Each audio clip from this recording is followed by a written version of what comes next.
Right. The cricket cranes are back in the country after the tour of Qatar and India. And of course, in a day or two, Wanderers will be having a fans day out at Chambogo, which is also some sort of a fundraiser. Welcome to today's edition of Fine Leg. My name is Franklin Kawowo, and I'm joined by Dennis Musali and Andrew Luja. Welcome, gentlemen. Andrew Utalo. Andrew Utalo, actually. I don't know why you're interested in Luja. Andrew Utalo. Weirdly, that's my father's name, so maybe. How are you, Andrew? I'm okay. It's been a while since we were here. Almost 3 weeks? 2 weeks. 2 weeks, yes. Of course, do we start with the Wanderers? We start with the national team. Let's first get the Wanderers business out of the way. Dennis, what are you trying to do? One of the we are reawakening the giant Wanderers Cricket Club.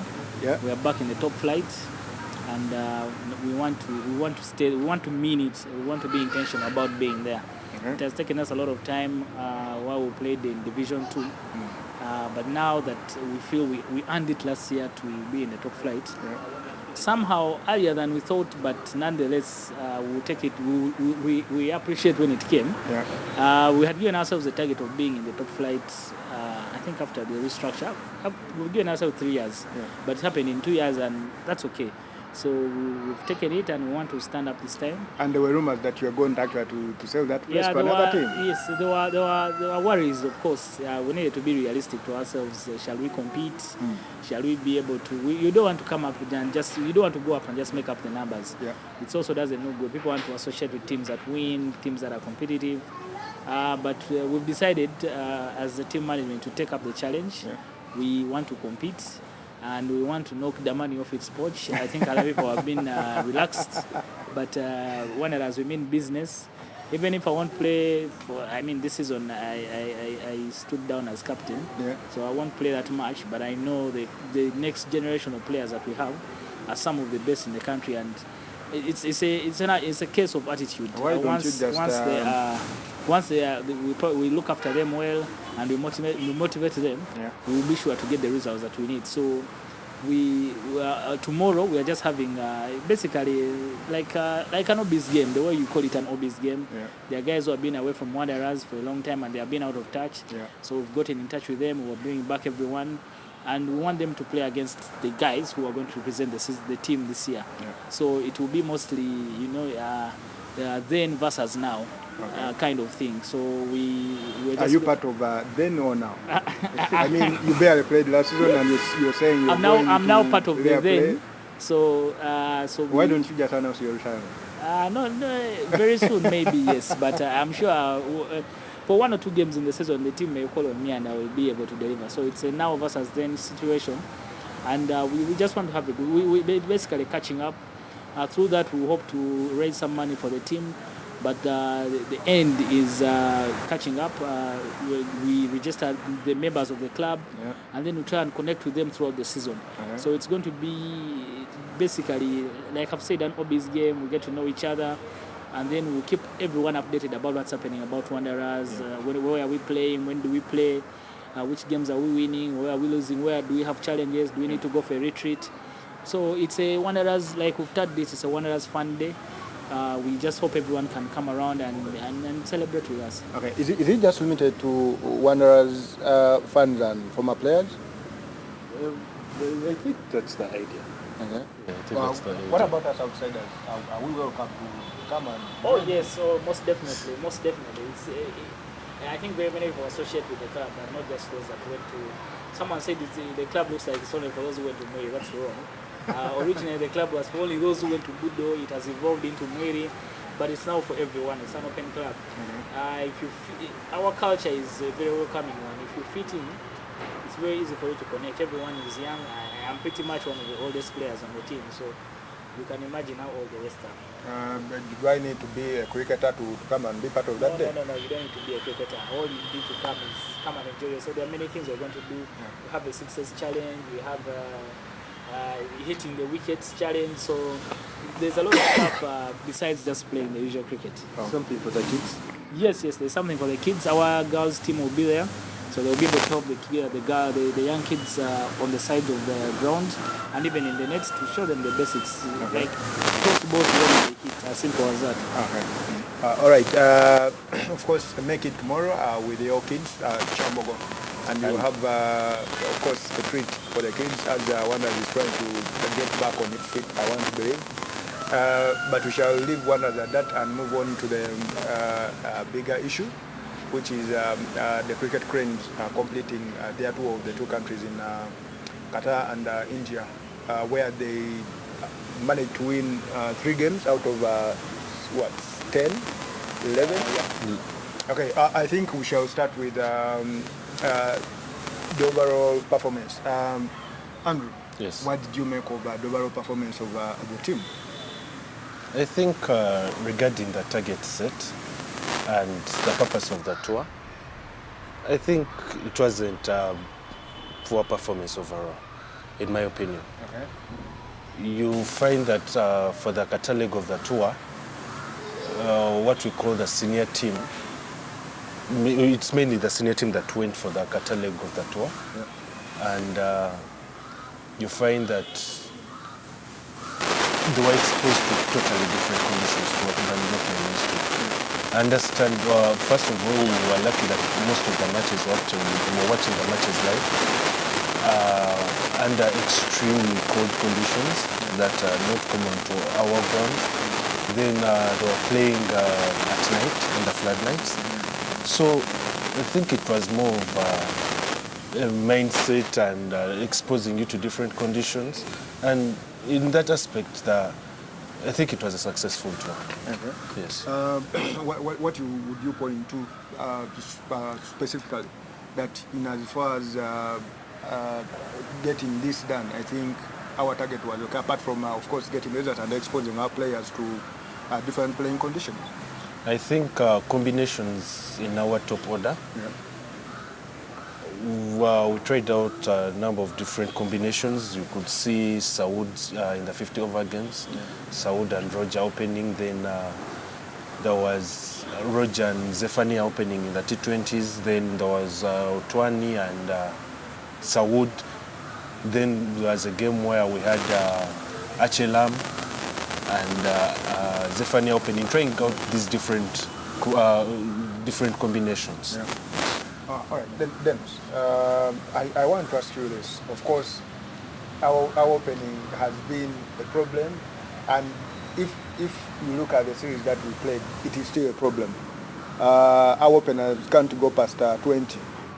I think our openers were challenged especially in Qatar from the YouTube videos that we watched. Yeah. India seemed, I think the Indian conditions were not so bad, but Qatar was really challenging. It was very windy, so you would see the ball moving a lot. Yeah. And the Pakistanis are very skilled players. For them, they don't rely on fitness like Africans. Yeah. They rely on their skill. Yeah. And you would see they looked very big guys, but they had the ability to swing the ball and things like that. So I don't know which game. Either it was the third T20 where some left-handed bowler got out Otwani with a very beautiful ball. And next, when Roger took a swing and went the other side, he nearly got out the same way, but he only survived. So for them, they're very, very skilled players. I think the conditions have tested their skill, and that is something we really don't work on when we train here. We work a lot on fitness, passing fitness tests, blip tests, and what, but the skill is the devil in the detail. Once I think if you've seen Shazad, the guy who opens for Afghanistan, he looks like a sumo wrestler, but the guy can bat and keep wickets in Test cricket and even ODI cricket. So meaning it is his skill, not his fitness that he relies on. Yeah. So our skill levels, for especially the guys at the top, because at the top, the situation is you face the best bowler on the other side, you face the best bowlers on the other side, and they also assume you're some of the best batsmen. Yeah. So it is like for like in terms of strength, and you need to work really hard to be able to cope. And those are some of the questions that our top order guys couldn't answer. That's I think I wrote it somewhere in one of my articles that most times the games we lost by 20 runs, but for large periods of the games, we're always chasing. Yeah. We're always chasing the game, and then when it is like 60 to win, and then you get that a good over in the the 18th over is a good one. Not yet your good over should have been either the second one or the third one. Yeah. So the numbers were a bit deceptive in that situation. Fighting but numbers. but our skill set, I think those are some of the notes Coach Davis should have taken down, especially for the guys who are opening. You try when you're in the nets practicing, you need to work on your skill. They need to work a lot on the swinging ball. The thing is, when you play in Africa, the ball doesn't swing a lot here, and most people find it unnecessary to even practice it because anyway, you're not going to face those conditions. Yeah, now when you change, if you go to South Africa, if you go to Europe, things are different. And I think one of these World Cricket League things will be somewhere in Europe. Yeah. So, but it does not hurt you to be able to play when the ball is also swinging, because you won't say that I only bat in England or I only bat in Australia. You need to be all round. Guys like Sachin, the great players anyway, score runs, they adapt to situations. So I think that is something that guys will take back here and try to work on. Yeah, Andrew mentioned something about combinations, and I want you two guys to first tell whoever is watching. Which of these combinations did you pick as? Should Uganda be looking at changing, like having another opening pair? I think it comes down to, there's a forum Andrew and I am on. I think even Franklin are there, but people I think need to see Roger scoring runs, and then maybe they will be comfortable. Yes. Because Otwan is showing that he can get runs. I don't know why it's easy for him to get runs and it's harder for Roger. I'm still wondering why, because Roger is really very talented. Roger is Roger. But somehow things have just failed to click for him. A lot of people on that forum talked about it, that he should be maybe batting lower the order, but I think he's grown up doing this. I used to open the batting myself. I find it very uncomfortable if I'm to go number 3 or number 4. Somehow your concentration is not there. You switch off. When the guys stay long, you switch off. When someone gets out, then you don't know how to handle the pressure. But when you're there, you're facing the first ball. There are no expectations. So it is you and your own guidance. So I would still stick with Roger and Otwani. I think they've done a pretty much a good job. Sometimes they give us the stats that we want, sometimes they don't. But Justin Langa and Hayden stuck together for a long time. Gilchrist and Hayden, and their combination really works. They are both power players. They can hit very well in the power play. They just need to basically work on their skill as well. But Otwani did open a lot in Qatar. Roger used to open in the T20s. Used to open with Zephaniah, but Zephaniah doesn't give you. Unfortunately, Zephyr is not a kind of player you rely on. And if you can't rely on him, that puts a lot of pressure on Roger, because Roger had to score runs. So it's still, I don't know. I just felt Zephyr is just not there yet. I think he has the talent, but he doesn't look like he wants it. In my opinion, sometimes would get out and then just put his butt under his and walk off. Like giving that attitude of like damn, it's just not my day. But there are guys who get off, and even international cricket, you see them, they put their heads down, they're annoyed, and they feel bad. So I would just continue with Roger and Otwani for me. Okay. Andrew, I think in the 50 over games, Saud put his hand up. Yes. Would you consider changing how Uganda starts up there? Saud is he brings a totally different aspect. He's a power player and a little bit of he's a little bit not our typical cricketer. He's more brilliant, in my opinion. And I would put him up there, maybe with Roger. Though Roger's case is a little, much as I would like to agree with Dennis about Roger, biggest problem comes in with the fact that he is expected to score runs. That is his role on the team. And if he isn't scoring runs, then that's where we're having all these debates. As actually there is, on that same forum, there is a time someone posted that he envies Roger. He's the most talked about cricketer of our generation. And yeah, I think with Saud, I would stick up for the 50-over game, Saud and Roger. Yeah. Though in the long run, you actually have to look at how many more years does Roger have to give you, how many more years does Saud have to give you. Yeah. And then you are stuck with Zephaniah. Problem comes in that Zephaniah hasn't been used a lot in the longer format of the game. If you notice, he never played a 50-over game in Qatar. All the games he played were T20s. Then, because India, those were 40-over games. And like, I agree with Dennis, I hate to agree with Dennis on the issue of Zephaniah, but it's actually the truth. I mean, it doesn't seem like he actually wants it. So I feel like before it actually gets too late, Uganda should actually start looking for, maybe groom someone else, because we are stuck with Zephaniah, who is now a 25-year-old, who is comfortable putting on one double figure of 11 or 12 the entire tour. And when you check his social media pages, it looks like he's having the time of his life. He's getting the centuries and all that. Yeah. You know, when the team was leaving to go for those tours, we talked about how Ham shouldn't have been left behind. Yes. And now then talks of changing the combination up. Before that tour, Ham and Roger were open. Yes. Should we completely forget about Ham and have a fun start? No. Can't rule out Shobi. I mean, I think it's actually a good thing that Saud came, he performed, and it raises the competition, it raises the bar higher. Not completely throw out Ham, but it should also show him where he should be, what he should be aspiring to. Because, I mean, Saud is, in my opinion, he was brought in as a direct replacement for Ham. And Saud performed. That means if Ham wants his place, he has to fight for it. Nothing is coming on a silver platter. Okay. Then, the kids that put their hands up, we are first focusing on Qatar. Who do you feel coaches them up?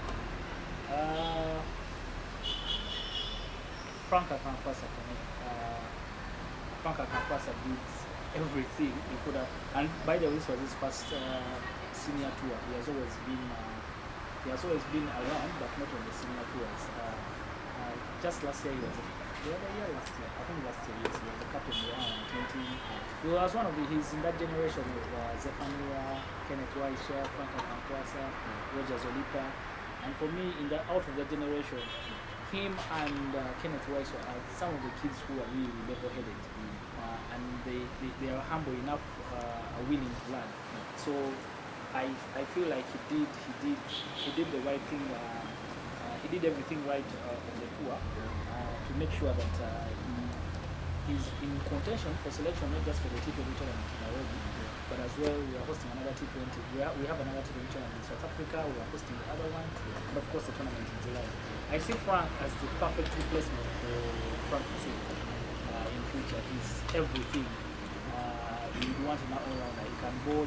His bowling gets you wickets, and he can also do what? He can get you wickets while he's bowling, and he's also very, very handy with the bat. The good thing about him is that even for a while, we've been lacking a player who has power, and Frank has some power in his game.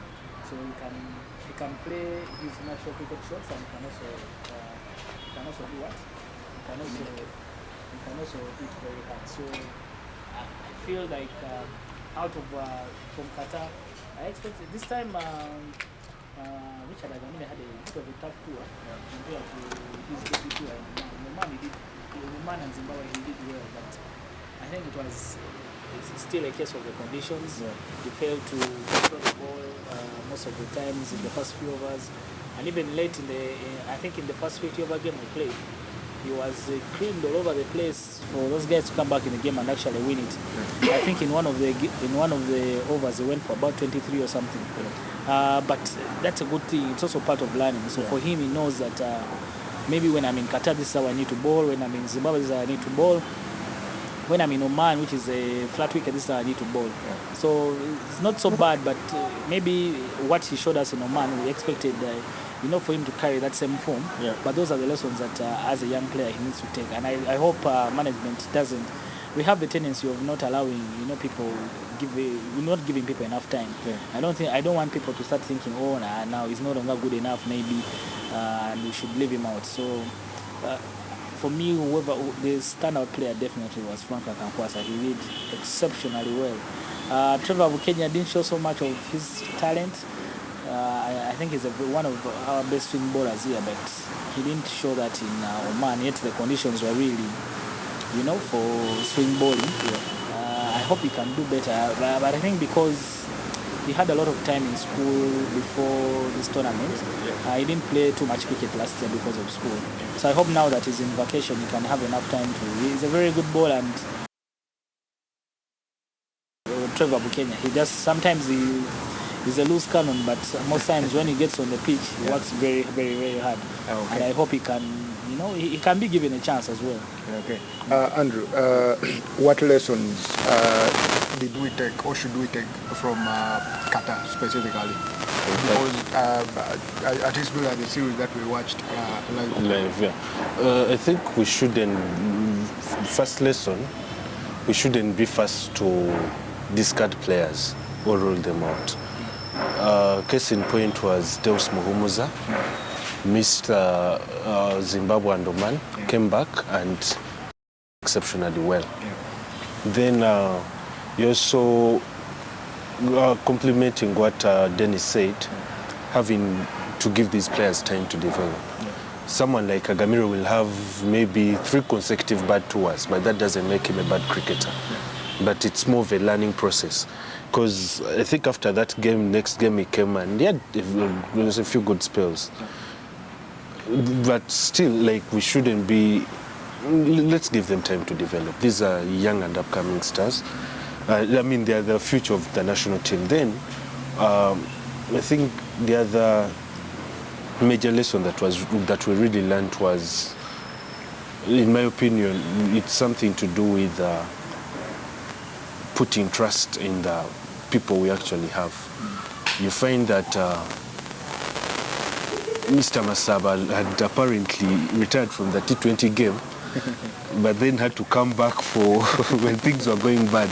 And I think that's the T20. He scored most runs with a strike rate of better than most of our T20. Actually, we had the best strike rate, better than all the T20 players that we have.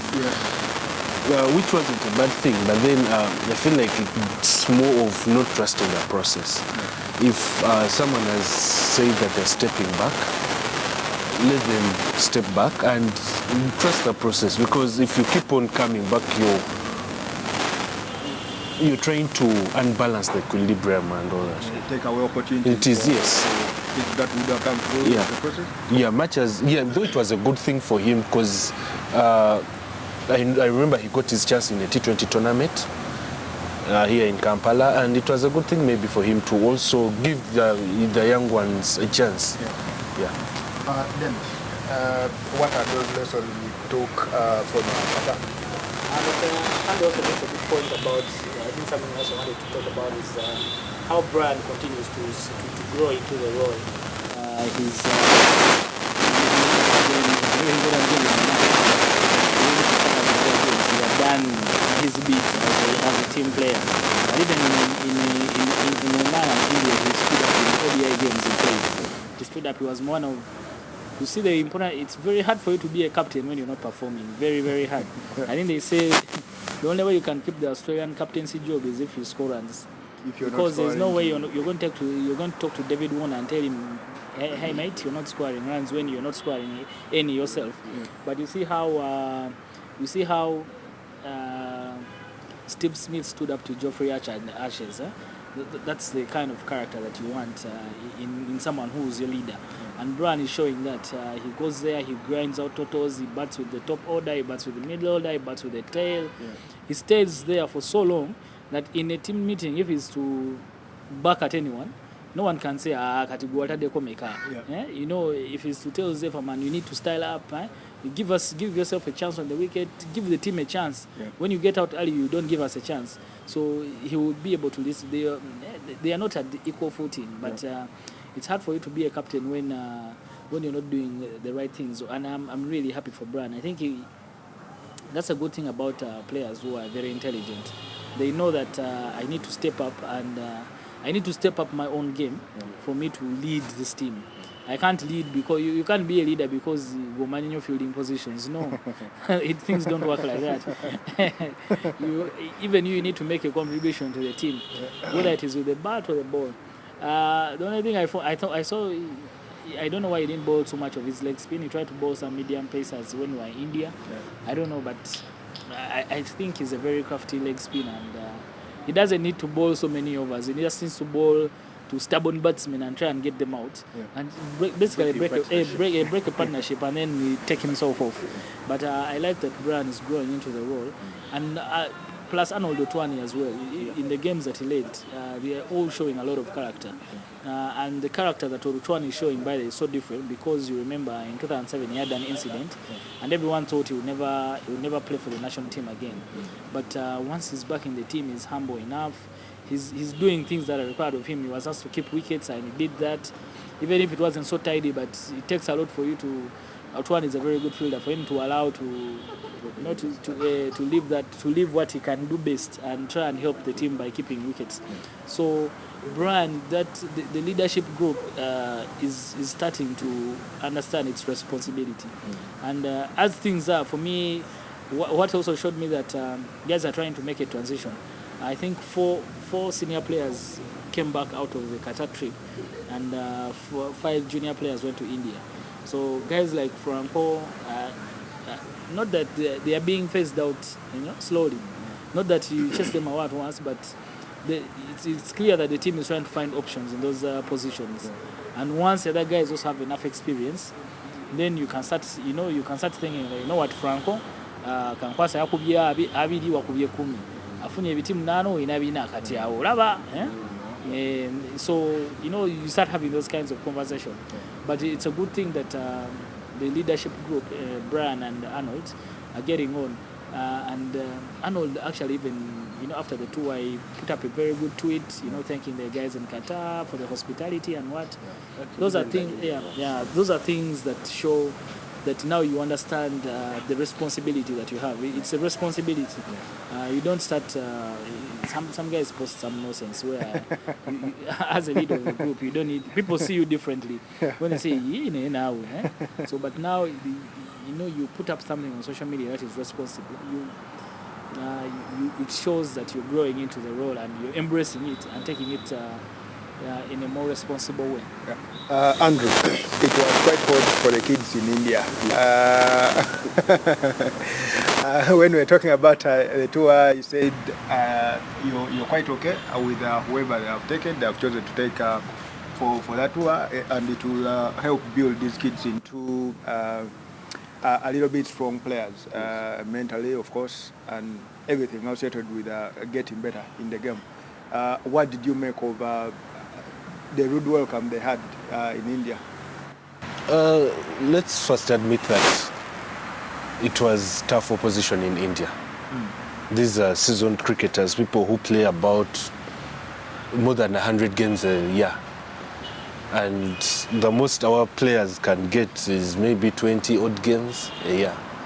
So it was necessary for them, though still as a little disappointed with some, much as it was more of giving them the chance and everything. Very few actually put up their hands. People like I'm sorry to point out names, but it's actually necessary, and I actually hope that they actually watch these shows. And they have to take it I mean, this was Olipa really needed to step up. He's a better cricketer than what he actually showed in India. Then, of course, Zephania, it's not personal, but I mean, it does not make sense when you actually play literally every game, and the highest score you have is an odd 12. As an opener, and you're comfortable going on social media to put up to show you how you're enjoying that. I mean, this is taxpayers' money. At the end of the day, you're enjoying our money. Then you find someone like Jonathan Chiza, Not that I don't think he earned his place on the team, but even if he hadn't and he's gotten that chance, maybe he should have taken it up. Performed a little bit better. Okay. Dennis, let me put this question.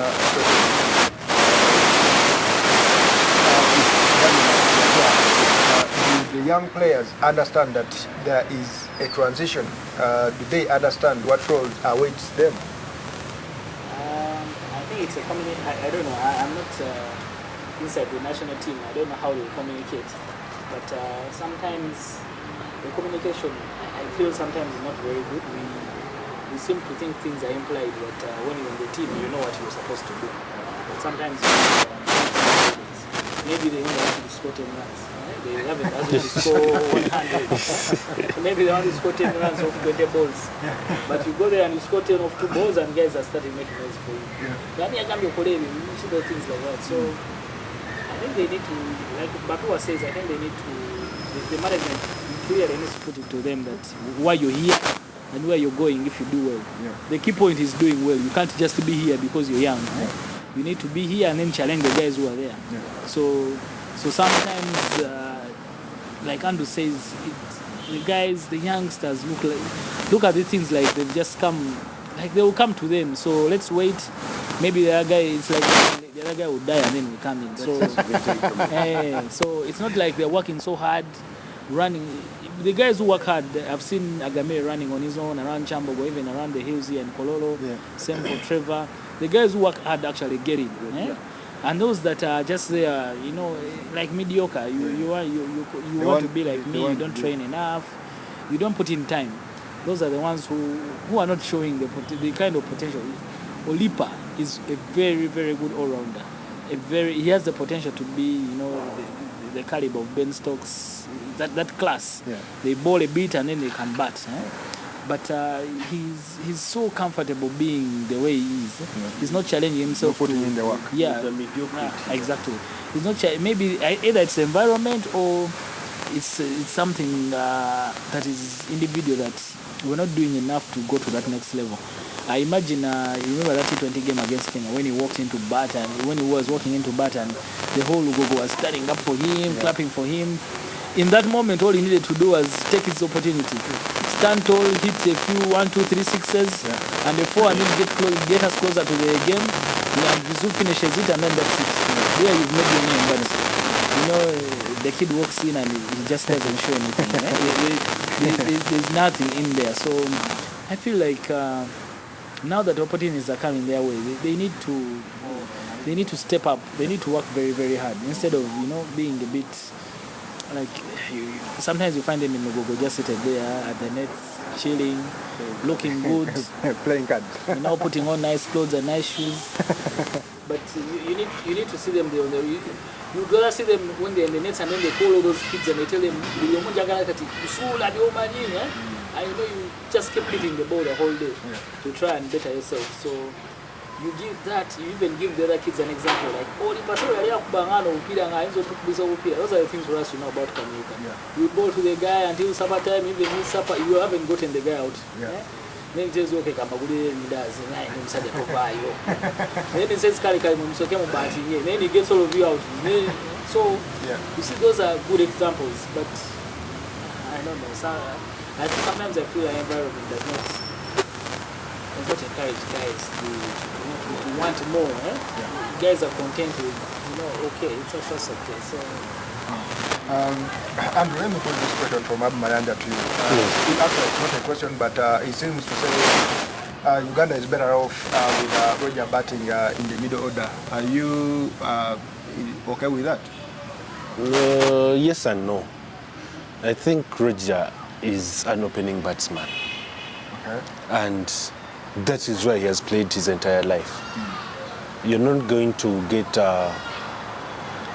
let me say, Nasser Hussain from number 3 and putting him to number 7. And then on the other side of the coin, you have to look at the fact that something needs to be done for Roger to gain confidence. And how is he to gain confidence? I think that is still up to him. no words, there are no new drills that the coaches are going to teach him. No new words are going to be told to him. So if he feels like up the order he isn't actually getting enough, then let him ask the captain that, you know what, maybe I can benefit more doing this, or batting lower the order or something. Though I feel like he's an opening batsman, that's where he's played his entire career, and he's actually performed quite well before. And yeah, if the runs aren't coming, it is on him, not the team. Yes. All right. Then, as we conclude this show, what next for the youngsters? It's going to be, I don't know, because about 4 senior players are missing from that team. So I feel like they didn't do enough apart from, I think if history serves us right, Kenneth Wise was nearly left for that trip to Oman if calamity hadn't befallen Ham Kayondo. Yeah. So there was totally going to be no youngster in the team to Oman, apart from Agamire. Yeah. So, and Agamire has been able to walk into a space that we are largely not very well. We don't have too many players around there. Yeah. So at least for him, all he needs to do is to keep his head down and work very hard, and then maintain the sport for a very long time. Yeah. But that all-rounder role is very competitive here. Rizu still keeps Deus Muhumza out of our team. Yeah. And Deus Muhumza is one of your really reliable players, guys you can rely on. And and Deus is now back in the team, is now available for selection. So it means it is extra work for Olipa, for Akankwasa, but I feel Akankwasa has a bit earned it.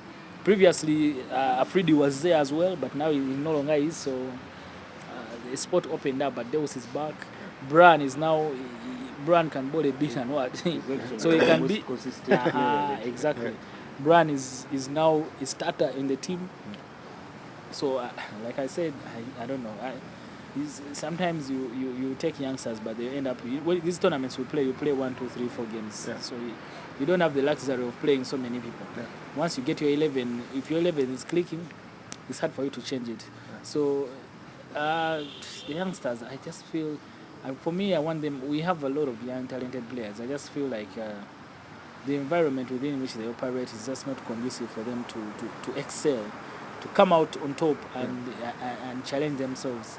But we have a lot of tournaments this year. I hope the tournament in Nairobi and South Africa, the teams there will be of lesser competition. But the thing is, when you're playing T20 cricket, it doesn't matter if it is Ghana or Nigeria. Yes. Anyone can skin you on their given day. Yeah. So I hope Davis, the interim coach, is very good with young players in terms of skilling them. Davis is a very good skills coach. Yeah. He may not be other things, but in terms of skilling and helping you improve on either your grip and what, he's very, very good. I hope he can teach them a thing or two about. They just need to challenge themselves. The amount of talent Zefa and Olipa have is just not. If you combine the runs they scored on both trips, you may not even get 100. But they're very, very talented players. If you see Olipa's hands, those are classical, very good hands. Pick up and hit balls. So, but they need to. You see how KCCA helped Alan Okello, the Kizas and the Polotos to step up. They come into a team that already has good players, but the kids come and show that, we belong, and then they even go on and get professional deals. So some of our guys, sometimes when you be around the national team, you see the kids talk, the way they talk to Franco, instead of maybe picking his brain, they are dissing him, Muzei, what, so, things like that. So I feel they need to, within their own, now it is up to them, because the opportunities are there. It's up to them to show that they want it. Otherwise, if Saud comes into the team, means there's more competition for you, and Saud can actually bowl. Yes. He's an all-rounder. So, in the end, it's very easy for management to say, you know what, let's take this route and first leave this one here. This one here will be for trips around Rwanda, Nakuru, and come back. But when we go to compete, we will carry the Saud because they're the guys who are reliable. So, I feel that they need to do more.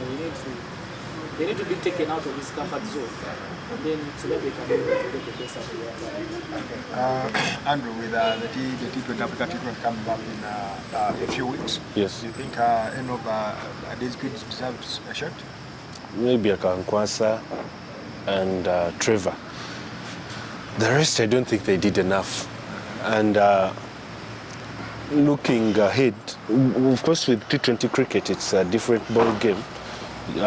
You need a lot of concentration because anything can change in an over. One bad over changes everything. But then if you look at the team that went to Qatar and India vis-a-vis the team that was in Oman, I don't think a lot changes. Maybe there's that competition for maybe Kenneth Waiswa's number, and then the opening spot, where does Saud fit into the team? Then it also raises the question of the curious case of Arthur Chobe and Kayondo. Actually, Dennis talked about the all-rounder place spots, but I feel like the most competition is with the opening spots. And it brings in, maybe it could be a controversial question, but you could see with the quality of the openers we have, it would bring in a question of as to whether Roger actually deserves a place on that team. I could give on recent statistics and recent form. So it is something that, because I remember the beginning show of this year, Dennis talked of something that this is the decade of asking the tough questions.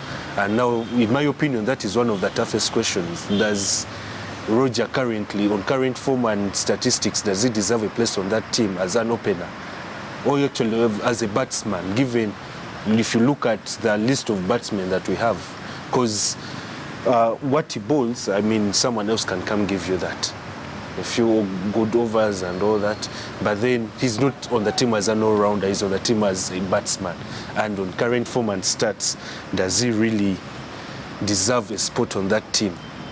Yes. What I picked from the two of you is that actually the kids that were part of the tour done really made an intention to get into the senior team. So I want to first send some shouts to the guys who have been watching this show. Joseph Owino, Dan, Nathan Olupot, you're watching from a hospital bed, quick recovery. Of course, Ab Mayanja, Josh Ruby, and the rest of you guys who have been watching. Tony Shaka, thank you for watching this show. We'll be back talking cricket, and make sure to be Chambogo tomorrow as Wanderers try to get their feet back and apparently dethrone Aziz Damani. Thank you for watching.